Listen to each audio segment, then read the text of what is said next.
Fala pessoal, tudo bem? Médico Maico aqui para o canal do Finanças Dominadas. E nesse vídeo você não vai ver eu com aquela cara de assustado, fazendo assim taxa Selic a 10,75 e agora o que eu faço? Não, porque você já está cansado de ver esse tipo de vídeo no YouTube. É a coisa que mais apareceu nos últimos dias. Eu estou gravando esse vídeo, na verdade, a pedido dos alunos do Finanças Dominadas. Para quê? Para eles entenderem um pouquinho melhor sobre essa questão da Selic. Poxa, tá subindo, o que eu faço, o que muda na minha estratégia, o que muda nos meus investimentos, e é isso que vocês vão entender nesse vídeo. Então, roda a vinheta.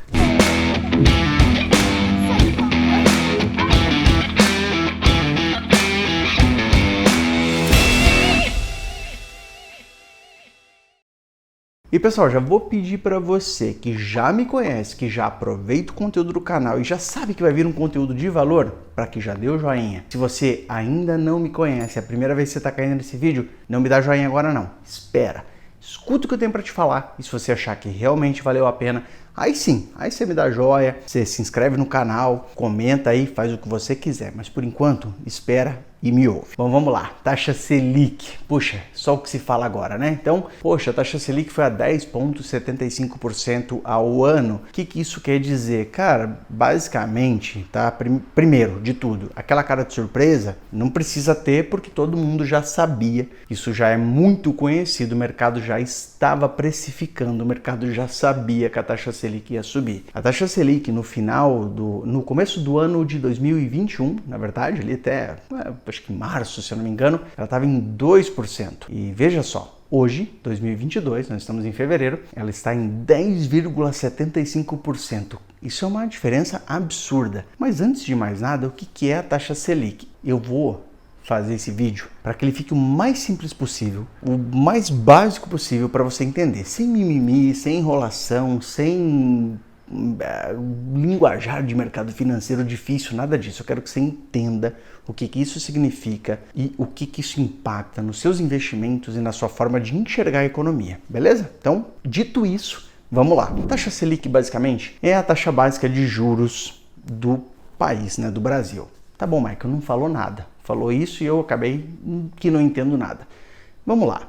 Digamos que essa taxa ela seja uma bússola, um norte, para que se entenda qual é a taxa de juros praticada no país nesse momento. E como é que isso é definido? Isso é definido basicamente pelo Copom, que é o Comitê Monetário, né, o Comitê de Políticas Monetárias, que se reúne a cada 45 dias para definir a taxa Selic. Então, basicamente, um bando de engravatado que vai lá e define isso. Eles definem isso da cabeça deles? Óbvio que não. Eles vão utilizar um monte de cálculo, um monte de matemática que vai desde o crescimento do país, desemprego, inflação, para poder chegar nesse número, tá? Mas vamos lá, beleza? Entendeu isso aí? Não precisa entrar em muito detalhe, mas o que acontece? Vou te dar um exemplo. Taxa Selic a 2%, como era antes. O que acontece com, por exemplo, empréstimos? Os empréstimos ficam mais baratos. Por quê? Porque os juros cobrados, eles acabam se norteando pela Selic e acabam ficando muito mais baratos. Então imagina você que hoje você tem 10 mil reais e você tem uma taxa Selic de 2% ao ano, como estava no ano passado. Vamos dizer que você tenha 10 mil reais e você queira investir em algum investimento que renda a Selic, basicamente. Se a Selic está 2%, então você vai colocar no investimento que renda 2% ao ano. Eu estou arredondando um pouco aqui, tá? Porque tem impostos, tem... Por exemplo, se você vai investir num CDB, 100% CDI, ele rende a Selic menos um pouquinho. Então, se é 2%, geralmente vai render 1,9% ao ano. Mas vamos considerar 2% e sem considerar impostos. Então, se você tem 10 mil reais e coloca 10 mil reais num investimento que renda 2% ao ano, no final você vai ter 10.200 reais. Deixa eu só te falar, nem é 10.200, tá? Porque se descontar imposto vai dar, tipo, sei lá, 10.160, alguma coisa assim, mas beleza. Aí você pode pensar assim, poxa, mas caramba, é muito pouco dinheiro. Eu tenho 10 contos na minha mão aqui, vai me render 100 e poucos reais. Pô, isso aqui acho que não vale a pena eu deixar investido, deixar esse dinheiro parado. Aí tem uma questão que as taxas de juros mais baixas, elas vão fazer. É estimular a economia, estimular as empresas, estimular o empreendedorismo. Porque, por exemplo, ao invés de deixar 10 mil reais parado para ganhar 2% ao ano, de repente eu vou investir esses 10 mil num negócio. Eu vou colocar esse dinheiro para girar, para fazer alguma coisa ali, para que me renda de repente 10% ao ano, 15%, sei lá, depende do meu negócio. Então, quanto mais baixa a taxa de juros, mais a economia está estimulada nesse sentido. Pensa no seguinte, vamos dizer assim, que você tem 100 mil reais e aí você, pensou em investir esse dinheiro. Caramba, 2% ao ano, no final de um ano, com 100 mil reais parado, eu vou ter 102 mil menos os impostos, né? Então, de repente, eu vou ter 101.600 reais, alguma coisa nesse sentido. Aí você fala, caramba, mas eu podia fazer mais com esse dinheiro. Já sei, eu sou médico, eu vi que, tem uma demanda por máscaras agora, eu vou comprar um aparelho, uma máquina que faz máscaras e eu vou vender essas máscaras e tal. E aí eu vou conseguir, em vez de 2 mil reais, eu vou fazer esses 100 mil virar 120 mil, 130 mil, sei lá, tá bom? É um exemplo. Então veja que você estimulou a economia, você estimulou uma empresa, você estimulou o empreendedor. Esse cara ele vai pegar esse dinheiro e vai fazer girar a economia. De repente ele vai contratar funcionário, ele vai estimular empregos e tal. Então as taxas de juros baixas são muito boas por isso. No mesmo sentido, as empresas que estão listadas em bolsa de valores, quando elas têm juros mais baixos, vamos dizer que você tem lá uma empresa que faz estetoscópios. E essa empresa fala assim, eu estou vendendo muito bem meus estetoscópios, mas a minha capacidade de produção chegou num limite. Eu precisava agora de R$1 milhão para expandir aqui a minha fábrica, para expandir agora as minhas máquinas, para poder produzir mais estetoscópios. E aí o que acontece? Se a taxa de juros está baixa, caramba, eu posso fazer um empréstimo desse R$1 milhão, porque eu vou pagar um juro baixinho e eu faço esse dinheiro que eu emprestei crescer, porque eu vou investir lá na minha fábrica, eu vou vender muito mais estetoscópios, vou produzir mais e eu vou ganhar mais dinheiro e vou fazer a economia girar mais ainda. E é claro que esse dinheiro que eu peguei, eu vou pagar um juro muito baixo, então para mim está muito fácil de pegar. Outro exemplo, esse é o exemplo já do consumidor ali, pessoa física, né? Então vamos dizer o seguinte, você tem 100 mil reais, aí você fala, caramba, vou investir. Mas se eu deixar investido aqui, nessa taxa Selic, né, de 2% ao ano, eu vou ter 102 mil no final do ano, menos imposto, 101 mil e pouco. Quer saber, cara? Eu vou trocar de carro, porque não vale a pena eu investir esse dinheiro, deixar lá parado, meu carro já não está muito legal, eu vou comprar um carro melhor. E aí você acaba gastando. O que acontece então quando você tem, uma taxa de juros baixa? Você estimulou a economia, porque as pessoas, ao invés de deixar o dinheiro parado, rendendo, elas vão fazer esse dinheiro crescer através de novos negócios. Então você vai ter muito mais produção, vai ter mais emprego, vai ter uma economia mais forte e as empresas da Bolsa de Valores vão se valorizar. Ao mesmo tempo, você aumentar o consumo. Por quê? Por dois motivos. O cara pensa assim, eu vou deixar dinheiro investido? Rende muito pouco. Não, eu vou gastar, eu vou comprar mais. E quanto mais as pessoas consumirem, você entende que os preços das coisas tendem a aumentar. Imagina que hoje eu venda estetoscópio e eu consiga, vender 1.000 estetoscópios por mês. Só que como o juro está muito baixo, não está rendendo nada, a galera começou a consumir mais e muito mais gente quis comprar estetoscópio. E hoje eu tenho uma demanda por 2.000 estetoscópios por mês e eu só estou conseguindo produzir 1.000 por enquanto. O que é o normal de acontecer? Tem muita demanda, eu tenho pouca oferta, eu vou subir o preço. Se eu vendia esse estetoscópio a R$300, eu vou passar a vender a 350, a 380. E aí você começa a aumentar o preço das coisas. O que é isso? Inflação. Então, a taxa de juros mais baixa estimula o consumo e pode fazer com que a inflação suba. Então vamos lá. Taxa de juros baixa. Estimulei a economia, estimulei consumo, estimulei a inflação. Inflação não é legal, porque, inflação corrói o poder de compra, das pessoas. Inflação acaba fazendo com que os produtos fiquem muito mais caros. E aí chega um momento, que essa inflação muito alta, ela traz consequências desastrosas para a economia. E aí o Comitê de Política Monetária, o Copom, quando ele vê que a inflação está descontrolada, ele fala assim, galera, baixamos o juro demais, está muito baixo, está tendo muita inflação, vamos controlar essa inflação? Nossa meta de inflação era 4%, está em 10%. Rapaz, vamos subir esses juros. E aí o que acontece? Eles fazem, então, o aumento da taxa básica de juros, que é o aumento da Selic. Com o aumento da Selic, os empréstimos ficam mais caros, financiamentos ficam mais caros, a economia começa a ficar mais devagar, porque você vai pensar duas vezes antes de você investir num negócio, porque, um ano atrás a taxa Selic estava em 2%, hoje está em 10,75%, você fala assim, hoje minha grana parada rende 10,75%. Eu empreendendo, fazendo um novo negócio, às vezes eu consigo 12%, 13%, mas eu tenho um risco. Pode ser que minha empresa não dê certo, pode ser que de repente eu até perca dinheiro. quer saber? Não vou arriscar não, vou deixar meu dinheiro parado. E aí você dá aquela estagnada na economia. Fora isso, com juros mais altos, as pessoas tendem a tomar menos crédito, as empresas também, e consequentemente o consumo tende a diminuir. Consumo diminuindo, o que acontece com os preços? Dá aquela segurada. Porque, poxa, se você não tem ninguém consumindo o seu produto, você está produzindo ele ali, obviamente que não tem como você ficar aumentando o preço. Você vai, no mínimo, manter o preço igual. Então, a inflação, ela controla. Esse aumento dos preços, ele começa a ser controlado. Beleza? Então, você entendeu essa dinâmica? Selic baixa, empresas produzindo mais, pessoas gastando mais, consumo acelerado, renda de dinheiro parado está menor. Isso acaba sendo bom para a Bolsa de Valores. Por quê? Porque as empresas, né, elas estão se beneficiando disso, o consumo começa a aumentar e de repente a inflação pode subir, né? Tem esse equilíbrio aí. Taxas de juros mais altas, então dinheiro parado rende mais, é mais melhor às vezes não empreender, não arriscar aquele dinheiro. A Bolsa de Valores acaba não se beneficiando porque as empresas acabam,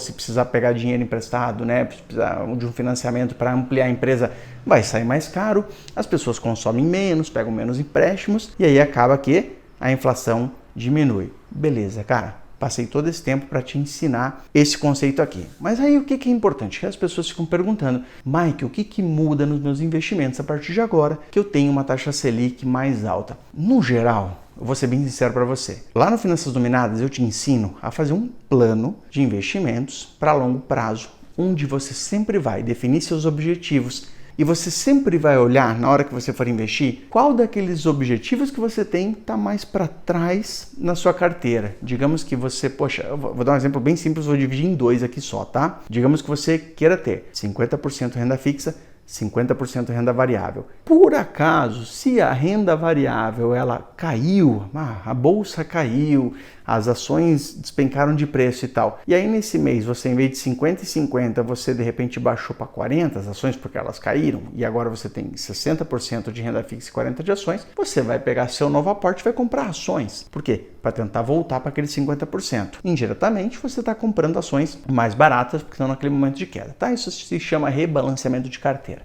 Então, assim, o que eu falo, não muda em nada. Você sempre vai continuar seguindo aqueles seus objetivos. Só que, entenda uma coisa, e isso são dúvidas bem básicas, que às vezes o pessoal me pergunta tanto no meu Instagram, lá, Médico Mike, aproveito para falar para você, se você não me segue ainda lá no Instagram, não deixe de me seguir. Então, @MedicoMikel, M-A-I-K-E-L. Eu falo todos os dias lá sobre finanças e investimentos. Então o pessoal me pergunta assim, Mike, mas agora que subiu a Selic, eu tinha um CDB que pagava 100% do CDI. Lembrando que CDI ele segue mais ou menos a Selic, é um pouquinho menor só.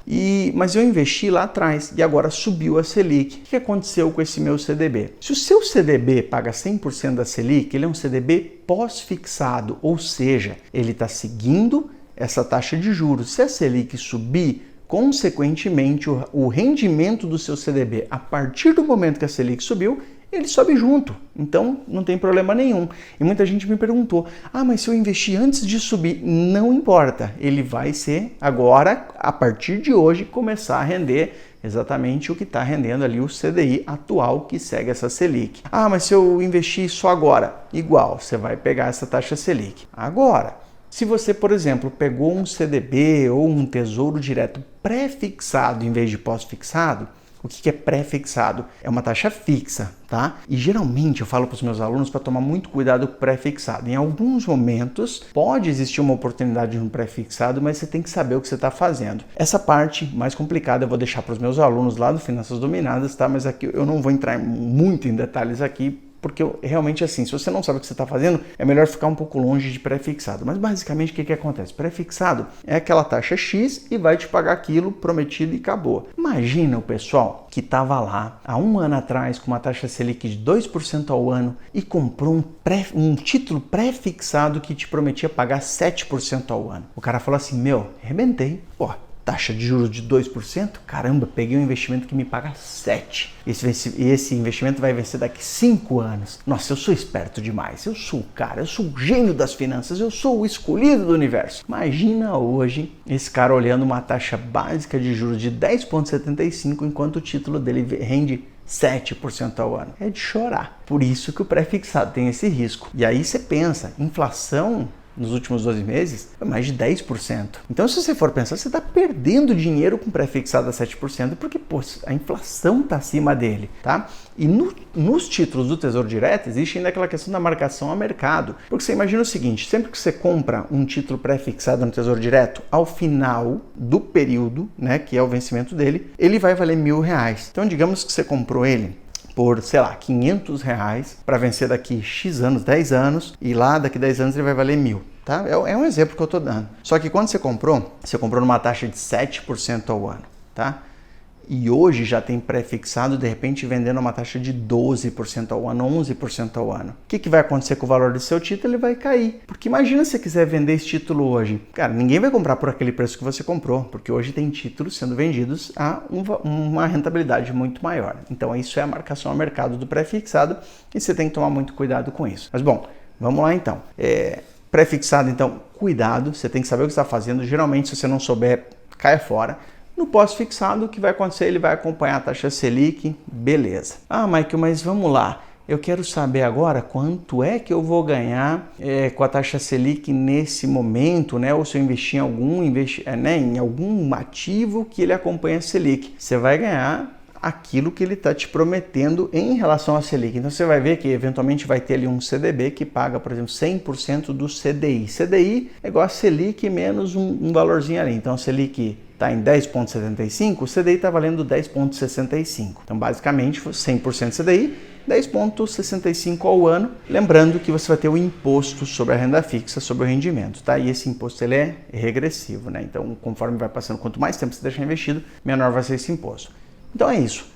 Michael, mas e agora? O que eu faço nesse momento? Você continua fazendo exatamente a mesma coisa que você estava fazendo. Então você vai rebalanceando sua carteira. Se você queria ter X% em fundos imobiliários, X% em renda fixa, X% em ações, você continua rebalanceando da forma como está agora. Então se olha lá, no começo do mês, pegou sua grana, vou investir? Olha, aquele que está mais para trás do seu objetivo é naquele ali que você vai colocar sua grana, beleza, sem emoção, sem pensar em nada, tá? Muito tranquilo. Michael, e Tesouro IPCA?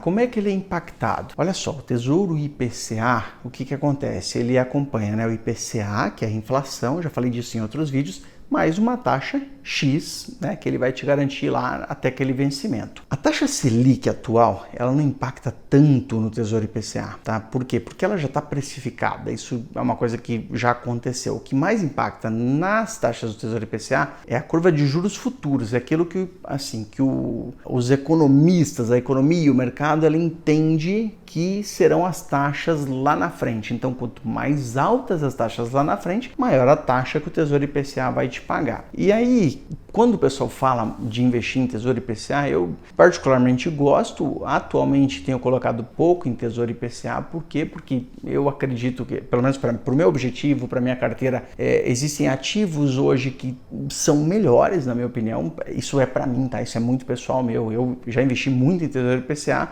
Basicamente, quando a curva de juros caiu muito, eu ganhei muito com marcação a mercado, porque quanto mais cai a taxa do IPCA, acontece aquilo que eu falei igual no pré-fixado, né? Então, você comprou um Tesouro IPCA lá, por exemplo, eu comprei IPCA mais 6%. Quando esses títulos começaram a oferecer IPCA, por exemplo, mais 3%, aquele meu título que eu comprei, IPCA mais 6%, ele valorizou muito. E aí acabou que eu acabei tendo outras oportunidades para usar aquela grana e realmente acabei embolsando boa parte daquilo. Mas basicamente, então agora, assim, se você vai comprar Tesouro IPCA, você tem que ter muito cuidado com os títulos de vencimento longo. Se você for colocar muita grana de uma vez, isso eu não te aconselho a fazer. Por quê? De repente, hoje você compra um IPCA mais 4,5%. Pode ser que o governo não consiga controlar a inflação, tenha que subir mais ainda a taxa de juros, a curva de juros futuros suba, tem uma instabilidade política, vão romper mais ainda o teto de gastos e tal. E daqui a pouco o governo ele começa a oferecer títulos de IPCA mais 6, 6,5, sei lá, mais caros. Se você comprou IPCA 4,5 e agora estão oferecendo a 6, o valor daquele seu título ele vai cair. Então, no curto prazo, se você precisar resgatar, você vai resgatar menos. Ah, Michael, não importa, eu estou investindo um pouquinho todo mês, é para longo prazo, não me importa. tudo bem, aí não tem problema. Você só tem que entender que esses títulos eles vão render menos caso você tenha realmente essa instabilidade e essa subida aí no Tesouro IPCA. Mas basicamente assim, então, o que você vai fazer? Segue seu plano, continue investindo da mesma forma. Hoje você ter caixa, que o caixa o que é? Aquele dinheiro que você tem para oportunidades, né? Então você tem aquele dinheiro ali paradinho na renda fixa para de repente comprar boas ações, bons fundos imobiliários, participar de um negócio, comprar uma participação de uma empresa, qualquer coisa que você queira fazer, né? Então você tem esse dinheiro que é o caixa. Inclusive, Primo Rico, que é um cara que eu gosto bastante, ele tem aquele método da arca, né? Então ele sempre fala para deixar 25% da sua grana em caixa. Para quê? Se tiver uma queda, alguma coisa, você comprar ativos na baixa, na hora que eles estão mais baratos. Olha só que legal hoje. Hoje você pode deixar seu caixa rendendo, em teoria, tá? Não vou pensar nos impostos aqui, mas em torno de 10,75% ao ano. Então pensa que hoje você deixar um caixa para você comprar bons ativos, ele ainda está te rendendo, você não está perdendo tanto dinheiro para a inflação. Então acho que é uma oportunidade legal. O que eu tenho feito e não é recomendação, de novo, pessoal, isso é uma coisa muito pessoal. Eu tenho aumentado meu caixa, por quê? Porque eu realmente, assim, eu acelerei muito minhas compras em ações, em fundos imobiliários, nas quedas que tiveram recente, inclusive já estou colhendo os frutos disso tudo, e atualmente, assim, o que eu continuo comprando minhas ações, eu continuo comprando meus fundos imobiliários e tudo mais, mas eu tenho concentrado um pouquinho mais em caixa, justamente porque eu vejo que nesse momento, você tendo um caixa rendendo 10,75% ao ano, que inclusive daqui a um tempo, né, vai ter uma nova reunião do Copom e vai começar a render aí até mais, né, porque a taxa Selic, a tendência é de subir ainda mais, eu acredito que vai chegar aí nos 11,5%, você tendo esse caixa rendendo ali daqui a pouco 11,5%, né, poxa, quase 1% ao mês, você pode aproveitar as oscilações que vão ter, que vai acontecer, 2022, ano de eleição, sempre tem oscilação, já passei por várias e é sempre assim, é uma loucura, e você pode comprar boas empresas que têm bons fundamentos, como eu ensino lá no Finanças Dominadas, né, você analisar que tem bons lucros e tudo mais, a preços mais atrativos. Você vai ter dinheiro para fazer isso. Então, é o que eu tenho feito atualmente aí, nesse momento. Basicamente, pessoal, ficou um vídeo meio longo, eu sei que tem muita informação aqui. Eu quero, inclusive, que se você, ficou com alguma dúvida em relação a isso, vai lá no meu Instagram, no Médico Mike, me pergunta lá que eu te respondo, ou faz um comentário aqui que eu dou um jeito de te responder. E se você é aluno de Finanças Dominadas, você já sabe, é só mandar lá no nosso grupo que a gente vai responder, ou eu, ou a minha equipe de professores, a qualquer momento, para que você tire qualquer uma das suas dúvidas, beleza? Então, pessoal, papo reto, direto, para vocês entenderem. Eu sei que acabou ficando um conteúdo meio denso, mas acho que é a melhor forma aí de vocês pelo menos terem uma boa ideia de como funciona toda essa questão, tá bom? E cuidado com aquela história, onde é que eu invisto agora? Oh meu Deus, Tesouro Selic, não muda nada, continua fazendo seus objetivos do jeito que você traçou e não desvia do feijão com arroz, que é o quê? Eu vou ganhar bem, eu vou me desenvolver como profissional, eu vou tentar fazer cada vez mais dinheiro, sempre poupar, né? Viver um degrau abaixo ali do que eu poderia viver e sempre comprar bons ativos, nada de especulação, nada de ficar procurando, poxa, grande tacada, grande oportunidade, nada disso. Longo prazo, deixar os juros compostos agirem, deixar o tempo agir, e é a forma melhor para você atingir sua liberdade financeira. E se você quer aprender a investir de médico para médico, numa linguagem simples, direta, rápida, fácil, tendo acesso a professores, tendo acesso ao grupo ali de alunos para trocar ideia, tendo acesso a um aplicativo de controle financeiro de investimentos, tendo acesso a relatórios de ações, tudo isso tá no Finanças Dominadas. E para você se inscrever, é só clicar no link que eu deixei aqui na descrição. Vai ser muito legal ter você junto comigo nesse programa. Tamo junto, pessoal, e é só o começo.